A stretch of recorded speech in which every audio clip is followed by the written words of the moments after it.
सबका बयान यही है कि भाई सिर्फ खाने पीने के लिए जाते हैं और ना तो किसी प्रकार का कोई निर्णय लागू होता ज़मीनी स्तर पर।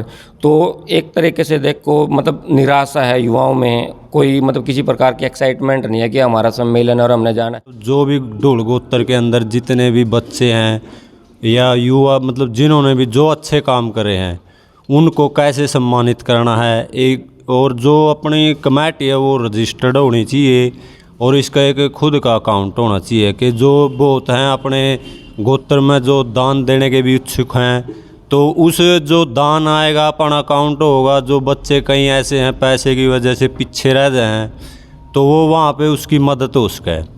नमस्कार, आज की वीडियो मेरे सभी ढुल गोत्र के ढुल परिवार के लोगों के लिए बहुत खास होने वाली है, क्योंकि आज यहाँ पर मेरे साथ हैं अभी हमारे गाँव पाडा गांव के ढुल गोत्र के मेरे चाचा ताऊ भी मेरे साथ हैं। इनसे मैं जानने की कोशिश करूँगी कि हमारे जो ढुल गोत्र का जो सम्मेलन होता है उसके पीछे क्या कुछ कारण है, क्योंकि कोई भी काम बिना किसी वजह नहीं होता है, और क्या कुछ कमियाँ अभी भी हमारे ढुल गोत्र के समाज में इन्हें देखने को मिलती हैं, जिसको सुधारने के लिए, जिनको सोल्व करने के लिए हमारा ढुल सम्मेलन हर साल आयोजित किया जाता है। क्या कुछ सुधार की गुंजाइश है अभी भी, ये देखते हैं।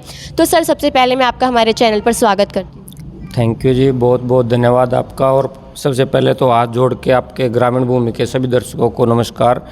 और जो सम्मेलन की बात है जहाँ तक, तो सबसे पहले ढूल खाप ने ही गोत्र वाइज जो सम्मेलन हमारा चला था तो उसकी शुरुआत की थी, और उसके बाद कई सारे गोत्र हैं जिन्होंने सालाना जो सम्मेलन होता है उसकी तैयारियां सब लोग कर रहे हैं। और अभी हमारा जो सम्मेलन है अभी सोनीपत के गांव बोड़ा में जो 1 नवंबर को होगा, तो वो 17वां ढूल सम्मेलन है। अभी तक किसी भी गोत्र के इतने सम्मेलन नहीं हुए हैं। तो सबसे आप हमारे ढुल सम्मेलन के बारे में क्या कहेंगे कि क्या कुछ सुधार हमारे ढुल गोत्र के समाज में हमारा सम्मेलन के द्वारा किए जा चुके हैं? देखो, सम्मेलन में हम पिछले 6-7 सम्मेलन से मैं लगातार हर बार हिस्सा बनता आया हूँ, और वहाँ पे जो बातें होती है बहुत अच्छी अच्छी बातें होती है, शराबबंदी को लेके, खेलों को लेके, युवाओं के रोज़गार को लेके और शिक्षा को लेके। लेकिन जब हम बाद में देखते हैं सम्मेलन के दिन से अलग, अगर हम 364 दिन देखते हैं साल के, तो वो चीज़ें धरातल पर बहुत कम उन पे हम निर्णय ले पाते हैं। जैसे डीजे बंदी को लेके लगा लो, या फिर हम जैसे हम 17वीं को बोलते हैं, जैसे भाई अगर कोई गुज़र जाता है, कोई आदमी, कोई बुज़ुर्ग गुज़र जाता है, तो उसके फिर हम बात करते हैं कि भाई उसके बाद में उसके लिए हम समाज का खाना पीना करते हैं। तो हम जो सम्मेलन वाले दिन हैं तो उस दिन तो इन चीज़ों को हम ये निर्णय लेते हैं कि भाई ये व्यर्थ के खर्चे हैं, तो भाई समाज को इन खर्चों को बंद करना चाहिए। लेकिन बाकी 364 दिन फिर हम ऐसे ही नॉर्मल आके अपने घर में अपने कामों में इतना व्यस्त हो जाते हैं कि कोई भी समाज का या खाप प्रतिनिधि इन चीज़ों की तरफ ध्यान नहीं देता। वो सिर्फ एक दिन के लिए विषय बन के रह गए हैं कि भाई हमने सिर्फ सम्मेलन में आके अच्छी अच्छी बातें करनी है, भाषण देने हैं और भाई अपनी जान पहचान बढ़ानी है। उससे अलग सम्मेलन का कोई औचित्य रह नहीं गया है। सिर्फ खाने पीने के लिए जाते हैं, भाईचारे से 4 भाइयों से मिलना हो जाता है। तो इससे अलग जो निर्णय वहाँ पे लिए जाते हैं, 8-10 बिंदु होते हैं नॉर्मली, जो मैंने अभी आपको बताई, डीजे और शराबबंदी वगैरह को लेके, नशे को लेके, युवा रोजगार को लेके, युवाओं के खेल के प्रति रुझान को लेके, लेकिन हम उनको कहीं भी अप्लाई नहीं करते बाद में। सिर्फ ये है कि हाँ, एक दिन के लिए वो सब सुनने में अच्छा लगता है, लेकिन फॉलो नहीं कर पाते हम उन चीज़ों को कहीं पे भी। तो सर, आपकी नज़र में किस तरीके से जो हमारे देश के युवा हैं, स्पेशली हमारे ढुल समाज के जो लोग हैं, वो किस तरीके से इन मुद्दों के ऊपर गौर कर सकते हैं? क्या कुछ हमारे सम्मेलन में इसके लिए क्या कुछ स्टेप्स लेने चाहिए? देखो, अगर हम किसी दूसरे को शिक्षा देने से बेहतर है कि हम सबसे पहले उन चीज़ों को अपने आप पे लागू करें। अगर मैं, मेरे भाई या हमारा जो सबसे नीचे की जो इकाई है गांव के मोहल्ले वाइज या गांव के तरफ से भी, गांव की तरफ से हम कमेटी बनाएं और वो कमेटी उन चीज़ों का निर्णय ले कि भाई हमें ये चीज़ें, जो निर्णय हमारी खाप पंचायत ने लिए हैं या खाप की जो ऊपर वाली कमेटी है उसने लिए हैं, और उसकी कमेटी नीचे बनाई जाए ग्रामीण स्तर पर, और वो कमेटी फिर वहाँ पे देख रेख करे कि इन चीज़ों में कैसे सुधार हो सकता है।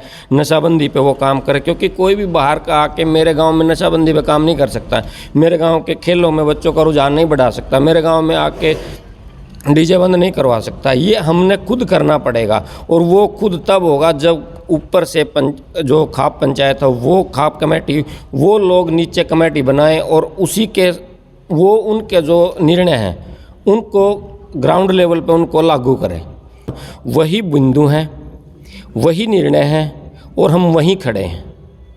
मैं नहीं मानता, मेरे को नहीं लगता व्यक्तिगत तौर पे हो सकता है किसी का या आपके गांव में उस चीज़ को लेके कोई सुधार हुआ हो। मैं अपने गांव की अगर बात करूं तो मेरे गांव में सम्मेलन के प्रभाव से जो अगर किसी सुधार की बात करें तो वो शून्य है। एक भी सुधार मैं नहीं कह सकता कि मेरे गांव में खाप पंचायत के द्वारा लिए गए निर्णयों की वजह से कोई सुधार हुआ हो अभी तक। तो सर आप क्या मानते हैं कि क्या कुछ सुधार के आगे आपको उम्मीद है और क्या कुछ सुधार होने चाहिए खाप पंचायत की तरफ से? देखो, सबसे पहले तो उम्मीद तो खाप पंचायत से ही होगी, क्योंकि वो हमारे बड़े बुजुर्ग हैं। जैसा वो मार्गदर्शन करेंगे हम उसी के अकॉर्डिंग आगे बढ़ पाएंगे। लेकिन जैसे कि मैंने आपको बताया कि सबसे पहले हमारी खाप ने खाप सम्मेलन की शुरुआत की थी, लेकिन उसके बाद भी आज तक भी शायद हमारी जो खाप पंचायत है उसका कमेटी का कहीं पे कोई रजिस्ट्रेशन नहीं है, कोई बैंक अकाउंट नहीं है। अगर कोई कल डोनेशन देना चाहे तो उनके पास कोई ऐसा सोर्स नहीं है कि भाई वो किसी पर्टिकुलर अकाउंट में आप ले सकें। और जैसा कि और जो खापे हमारे से बाद जिन गोत्रों ने सम्मेलन स्टार्ट किए हैं उनके रजिस्ट्रेशन भी हैं, वो एक पर्टिकुलर उनका बैंक अकाउंट भी है। और वो जो कमेटी है वही प्रोग्राम को आयोजित करती है। जिस गांव में उनका सम्मेलन होता है तो वो सिर्फ गांव खाने पीने की, उनके आने जाने की व्यवस्था को देखता है, भाई उनकी पार्किंग और वो सब जो एक पर्टिकुलर डे पे जिस दिन उनका सम्मेलन है उस दिन की व्यवस्था गांव के जिम्मे होती है। लेकिन कार्यक्रम में किसको सम्मानित करना है, किसको न्योता देना है, कोई खिलाड़ी है या कोई ऊंचे पदों पर कार्यरत है उस समाज का व्यक्ति, तो वो सारे मान सम्मान, किसको बोलना है, किसका कितना सम्मान करना है, तो वो सब वो कमेटी निर्धारित करती है। लेकिन हमारी खाप में अभी तक भी क्या प्रचलन है कि जिस गांव में सम्मेलन होता है उसी गांव के ऊपर, उसी गांव की कमेटी के ऊपर वो चीज़ें छोड़ दी जाती है कि आप जिसको आपको लगता है कि आप न्योता दो, जिसको आपको लगता है आप मान सम्मान दो। लेकिन उस गांव को इतनी दूसरे गाँव, अब हम 50 से भी ज़्यादा ढूल गोत्र के गाँव हैं और वहाँ से हर सम्मेलन में लोग जुड़ते हैं, संख्या हर बार बढ़ती है। लेकिन किसी भी एक पर्टिकुलर गांव को जिसमें सम्मेलन है उसको हर चीज़ का ज्ञान नहीं हो सकता कि किस गांव का खिलाड़ी अच्छे स्तर पे है, किस गांव का कोई व्यक्ति ऊंचे पद पर प्रशासन में या फिर आर्मी या एयरफोर्स, नेवी, किसी भी डिपार्टमेंट में ऊंचे पद पर तैनात है। तो लेकिन ये खाप के नॉलेज में होता है। खाप को पता होता है कि किस गांव में क्या चल रहा है। एक गांव को नहीं पता हो सकता कि हर गांव में क्या चल रहा है, किस गांव का खिलाड़ी अच्छा कर रहा है।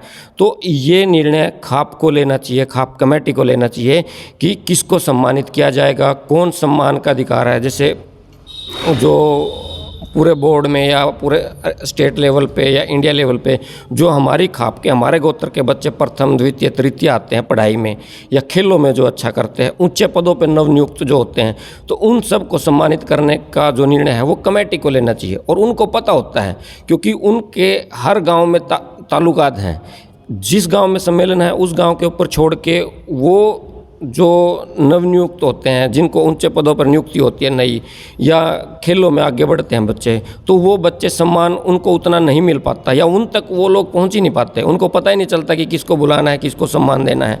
लेकिन खाप को ये निर्णय खुद लेने पड़ेंगे, ये जिम्मेदारी उठानी पड़ेगी कि वो ये डिसाइड करें कि भी किसको सम्मान देना है, कौन कौन किस लेवल पे चल रहा है, या भी जो हमारे नेता हैं या जो राजनीति में अच्छा कर रहे हैं या किसी और डिपार्टमेंटों में समाज सेवक हैं जो हमारे गोत्र के अच्छा ग्रामीण लेवल पे जिनका अच्छा योगदान है, जिनसे समाज को प्रेरणा लेनी चाहिए या हमारे गोत्र के हमारे लोगों को प्रेरणा लेनी चाहिए, तो उन लोगों को कमेटी को डिसाइड करना है और उनको जिम्मेदारी लेनी है कि उनको सम्मान दिया जाए, ताकि समाज में आने वाले बच्चे या हम जैसे युवा भी कल उन लोगों को देखकर चीज़ें सीख सकें। तो अंकल आप क्या कहना चाहेंगे कि क्या कुछ हमारे ढुल सम्मेलन में, खाप सम्मेलन में, खाप पंचायत की तरफ से क्या कुछ सुधार आगे होने चाहिए?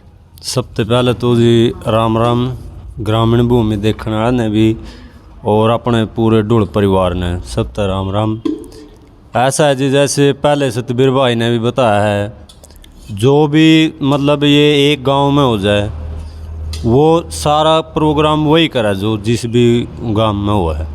तो ये पूरी कमेटी ने निर्णय लेना चाहिए कि भाई किसको सम्मानित करना है, किस मतलब जो भी ढोल गोत्र के अंदर जितने भी बच्चे हैं या युवा, मतलब जिन्होंने भी जो अच्छे काम करे हैं उनको कैसे सम्मानित करना है। एक और जो अपनी कमेटी है वो रजिस्टर्ड होनी चाहिए और इसका एक खुद का अकाउंट होना चाहिए कि जो बहुत हैं अपने गोत्र में जो दान देने के भी इच्छुक हैं तो उस जो दान आएगा अपना अकाउंट होगा। जो बच्चे कहीं ऐसे हैं पैसे की वजह से पीछे रह गए हैं तो वो वहाँ पे उसकी मदद हो सके।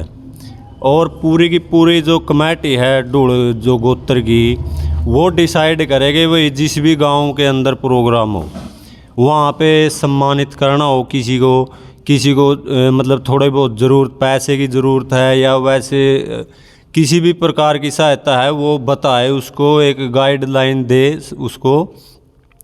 बाकी जो भी एक मैं ये कहना चाहूँगा अपनी तरफ से कि जो भी बच्चा कुछ भी किसी भी फील्ड में जो अच्छा काम करे उसको वहाँ पे बहुत अच्छे लेवल पे सम्मानित करे ताकि अपने गोत्र में भी वैसे भी समाज में ये हो कि भाई अच्छा काम करोगे तो आप सम्मानित भी होगी। और दूसरा मैं ये कहना चाहूँगा कि भाई जो भी वहाँ पे निर्णय ले तो आज 10 बातों की जगह एक बात ले, अच्छी ले और उस पर काम करें।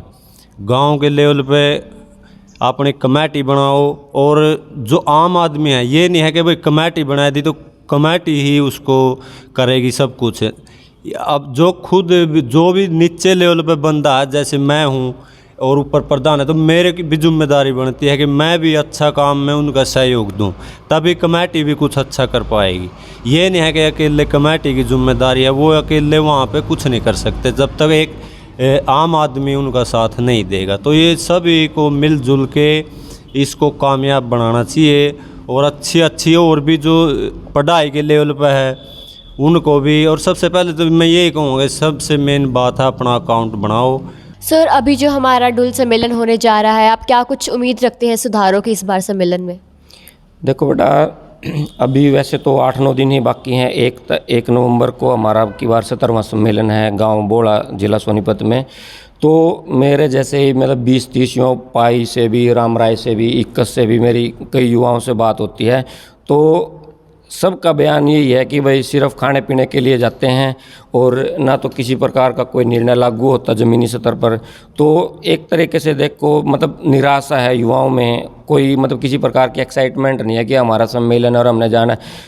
हम अगर राजनीतिक रैलियां देखते हैं या किसी दूसरे खापों का भी हम अगर सम्मेलन देखते हैं या कोई भी अगर आप धरना प्रदर्शन लगा लो, किसी भी प्रकार का वो लगा लो, तो जब लास्ट में प्रधान बोलता है, जब उनका वक्तव्य होता है उसके बाद वहाँ से समापन की तैयारी होती है। लेकिन हमारे सम्मेलन में क्या होता है, बहुत सारे लोग तो मेरे साथी या ऐसे हैं कि सिर्फ टेंट तक जाएंगे, खाना पीना खाए और वहीं से वापस हो लेते हैं। जहाँ पंडाल में जहाँ विचार विमर्श चल रहा है, जहाँ पे जो गणमान्य व्यक्ति हैं समाज के वो अपने विचार दे रहे हैं, वहाँ तक पहुँच ही नहीं पाते। और इसका मुख्य कारण क्या है कि उनको भी ये लगता है कि होना तो कुछ है नहीं। सबसे मेन जो प्रॉब्लम है कि होना तो कुछ है नहीं, तो वो अपना खाया पिया और टेंट से ही वापस आ जाते हैं। तो मैं मतलब खुद मेरे को ऐसा लगता है अगर अब की बार भी कोई कठोर निर्णय नहीं हुआ तो ऐसा ना हो कि आगे से युवा जाना बंद ही कर दें। हम जिस जैसे समाज को जोड़ने के या भाईचारे को जोड़ने के लिए सम्मेलन की शुरुआत की थी वो जोड़ना ठीक है, लेकिन उसके बाद उस जो निर्णय हम लेते हैं उससे कुछ भी फ़ायदा नहीं हो रहा। समाज को सिर्फ आओ जाओ खाओ पियो और एक किसी भी गांव के ऊपर उस सिर्फ खर्च का बोझ बढ़ता है और हम उन निर्णयों को लागू नहीं कर पाते। तो अभी 10 दिन भी नहीं बचे हैं, तो मेरी हाथ जोड़ के खाप के प्रतिनिधियों से और खाप पंचायत की कमेटी से यही रिक्वेस्ट है कि कुछ स्टैंड लो, कम से कम लोग वहाँ उस टाइम तक तो बैठें जब तक प्रधान जी का भाषण नहीं होता, जब तक प्रधान जी अपने विचार नहीं रखते। प्रधान जी के विचार अलग चलते रहते हैं, वहाँ तक जितने लोग जाते हैं वहाँ से 10-20% लोग ही पंडाल में बसते हैं, उससे पहले तो लोग वापस आ लेते हैं। तो ऐसे सम्मेलन का क्या फ़ायदा जहाँ पे जो हमारे समाज का प्रतिनिधि है, जो हमारे समाज का चेहरा है, जो मुखिया है हमारे समाज का, उसके विचार तक सुनने के लिए भी हम वहाँ पे नहीं रुक सकते पंडाल में। तो ऐसे सम्मेलन का क्या आप उम्मीद कर सकते हैं कि भाई आके ग्रामीण स्तर पर या सबसे छोटी इकाई पे हम उसमें काम करेंगे? तो मेरी हाथ जोड़ के इसके खाप पंचायत के प्रतिनिधियों से ये रिक्वेस्ट है कि अपने निर्णयों को कठोरता से लागू करो, कमेटी को रजिस्टर्ड करो, अकाउंट खुलवाओ। ये अभी नहीं हो सकता 8-10 दिन में, लेकिन सम्मेलन के तुरंत बाद ये कार्य होने चाहिए। और निर्णय को जो ग्रामीण स्तर पर 4-4, 2-2 लोग छांटो, उनकी कमेटियां बनाओ, आगे उन कमेटियों के टच में रहो। एक बार सम्मेलन के बाद किसी भी गांव के साथ खाप पंचायत का कोई टच नहीं होता। कहीं पे कोई दिक्कत आती है या पंचायत होती है, कोई लड़ाई झगड़ा किसी भाई का कोई हो गया, तो वहाँ पे संपर्क होता है। नहीं तो उससे हमारे गांव में पिछले साल सम्मेलन था, उसके बाद तक और आज की डेट में अगर 10 दिन बाद में बात करूँ तो अगला सम्मेलन आ गया 17वां। तो खाप के साथ हमारा कोई लिंक नहीं है, कोई किसी प्रकार का कोई इंटरफेयर नहीं है कि भाई गांव में कोई कार्य हुआ नहीं हुआ किसी भी प्रकार का। तो मेरी लास्ट में ज़्यादा ना बोलते हुए सिर्फ यही निवेदन है कि कठोरता से निर्णयों को लागू करो। और युवा निराश है, आप युवाओं को अपने साथ जोड़ो, और युवा तब जुड़ेगा जब आप अपने निर्णयों को कठोरता से लेंगे।